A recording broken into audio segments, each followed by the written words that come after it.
Hello நண்பர்களே, அனைவருக்கும் இனிய காலை வணக்கம். ஏன்டா நல்ல வீடியோ போஸ்ட் பண்ணலான்னு கேட்காதீங்க. ஒரு சில சந்தர்ப்ப சூழ்நிலையால வீடியோ போஸ்ட் பண்ண முடியல. இனிமே ரெகுலரா வீடியோ வந்துடும். ஸோ மறக்காம நம்ம சேனல் சப்ஸ்கிரைப் பண்ணிக்கங்க. நிறைய பேர் நம்ம சேனல் சப்ஸ்கிரைப் பண்ணாம தான் பாக்குறீங்க. ஸோ மறக்காம நம்ம சேனல் சப்ஸ்கிரைப் பண்ணிட்டு பாருங்க. மீல் மேக்கர் வச்சு என்னடா பண்ணிட்டு இருக்குன்னு கேட்காதீங்க. இது ஒரு வெயிட் கெயின் ப்ராசஸ். இதை பார்ப்பதற்கு ஒரு மாதிரியாகத்தான் இருக்கும். பட் நீங்க நினைக்கிற மாதிரி ஒன்றும் இல்லை. அது முட்டை வச்சு ஊத்துனதுனால அந்த மாதிரி தெரியுது. அப்புறம் அப்படியே குளிச்சுட்டு பிரேக்ஃபாஸ்ட்லாம் முடிச்சுட்டு வழக்கம் போல ஒர்க்குக்கு கிளம்பியாச்சு. இன்னைக்கு என்னன்னு தெரியல, நம்ம பஸ் டிரைவர் வந்து ரொம்ப ஸ்லோவா போயிட்டு இருந்தாரு.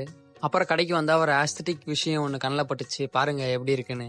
அப்புறம் நம்ம அண்ணன் வந்தோடனே ஒர்க்குக்கு கிளம்பியாச்சு. இன்னைக்கு எங்கடா ஒர்க்குன்னு பார்த்தீங்கன்னா ஒரு வக்கீல் வீட்டில் தான். ஏசி ஒன்று ஃபுல் சர்வீஸ் பண்ற மாதிரி இருந்துச்சு.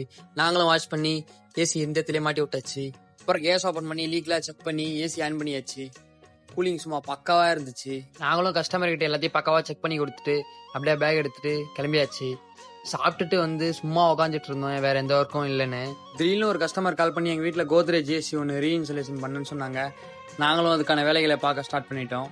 கடைசியா எல்லா ஒர்க்கும் முடிச்சுட்டு ஏசி ஆன் பண்ணலான்னு பார்த்தா கரண்ட் ஆஃப் ஆகி போயிடுச்சு.